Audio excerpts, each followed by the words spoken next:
What's a game with unlimited possibilities? It's called The Finals. It might be the greatest FPS of all time, and you need to play it now. Hello niche community. About a year ago, I made a video talking about The Finals. Back then, it was still trying to figure out what kind of game it could be, but it had so much potential, and since then, it's become the game we all dreamed it could be. First off, what even is The Finals?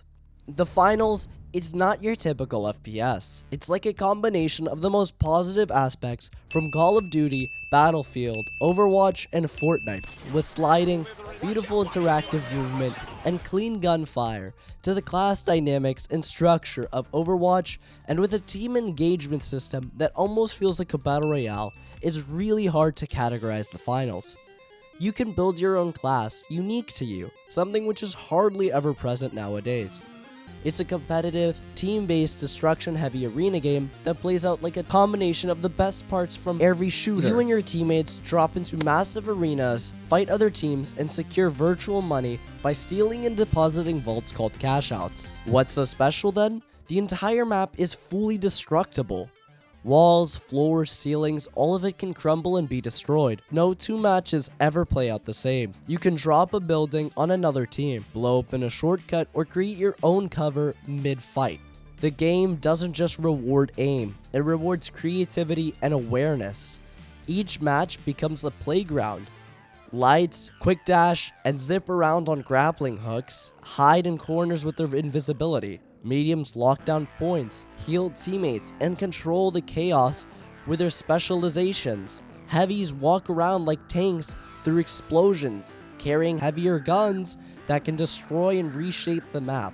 It's less about following a meta and more about thinking differently. Every player becomes a kind of problem solver. If a team's camping, you don't just push the door, you remove the entire fucking wall. That's what makes the Finals special. The Finals has one of the best class-for-class systems when it comes to FPS games. The Finals consists of three main classes: Heavy, Medium, and Light. As I've already said, Heavy is a fucking 18-wheeler with legs, whose main objective is to see how many concussions and permanent brain damage he can acquire throughout the game. Medium, however, is the craftiest class, having gadgets that help the team with movement, sight setup, and the healing. A good medium player should know how to take care of not only the objective, but also their entire team. As when playing alone, it's almost like babysitting. If one of your teammates dies, or you're left alone, or they're left alone, you're all in big trouble, but especially you'll be fried. When it comes to gunfights, you can lose to either lights or heavies, for completely different reasons. But that's not to say it's a guaranteed loss, as the medium has a really good arsenal of a wide variety of weapons, taking the middle ground between heavies and lights.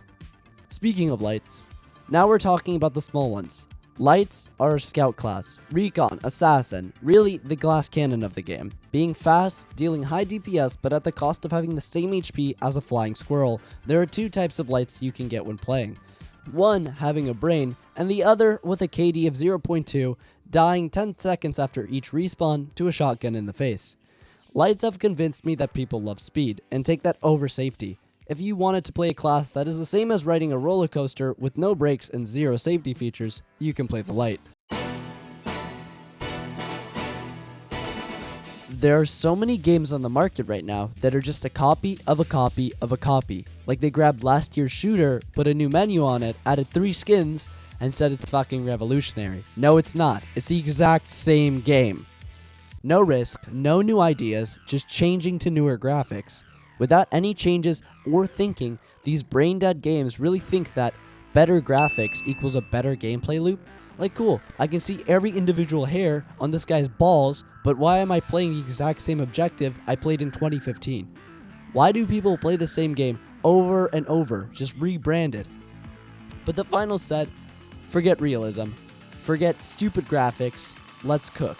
Instead of trying to be a basic shooter or some sort of really niche game, it just went, what if we took a game show and fused it with an FPS?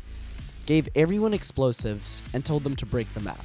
And it works, because it's not pretending to be anything else. The destruction engine in this game isn't a gimmick. It literally changes how you play, and how the meta evolves. Cover never lasts forever. That little safe head glitch spot, gone.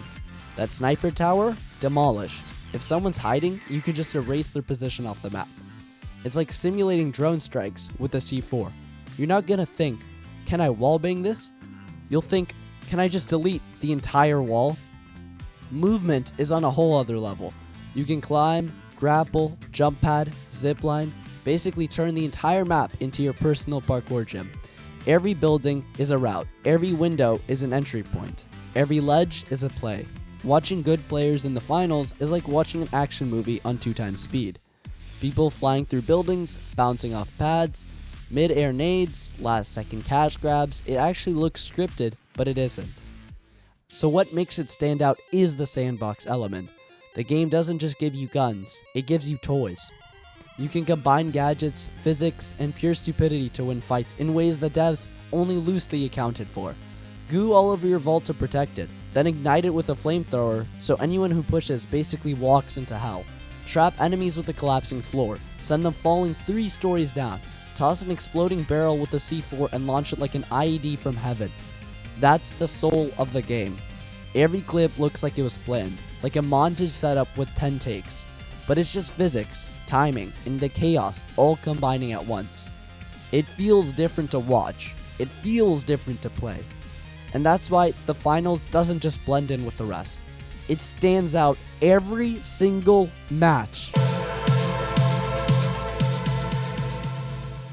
Of course, it wasn't all perfect. After launch, the finals hit that midlife slump every new game fears. Players dropped off, streamers moved on, the casual audience complained about balance, and some thought it would just fade away.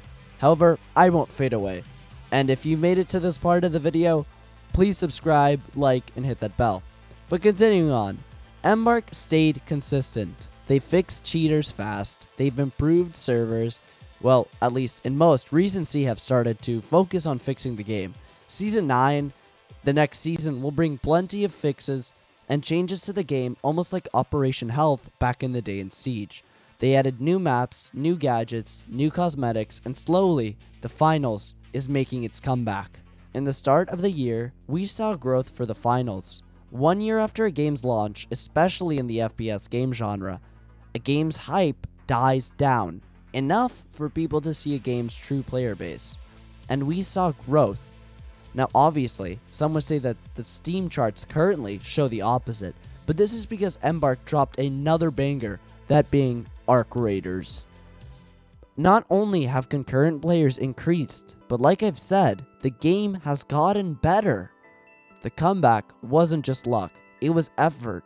The devs put in more work than any other FPS game out there now. And our community, the community stayed strong, hoping for this game to make a generational comeback. They do just need more advertising. The game is fantastic, and 9 times out of 10, when I tell someone to play the finals, they ask what it is. The game currently just doesn't have enough publicity. In my heart, I truly believe it is one of the best in the current FPS genre. And it's just not known, which is a shame, because so many people can't play this game because they just don't know it, and they don't see it. The finals deserves its comeback, and they deserve to have players. Here's the thing, most games lose steam after a year. The finals gained it.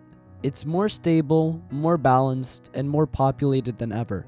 There's constant updates, consistent events, and a dev team that's clearly in it for the long haul. And as a player, it's just pure fun. You can go full tryhard with coordinated plays, or you can just blow up skyscrapers with your friends for an hour and laugh the entire time. It's one of the few games that delivers both skill, expression, and pure chaos, and somehow makes them coexist. If you've left the game after launch, come back. If you've never tried it, this is the best time to start. A year ago, I said everyone should play the finals. Now I'll say it again, but this time, it's not a recommendation, it's a challenge. Because this isn't just a game anymore, it's an experience. It's the mix of creativity, teamwork, and beauty that modern shooters have forgotten. And it's only getting better from here. So boot up, drop in, and witness why the finals has become the game we've all dreamed of.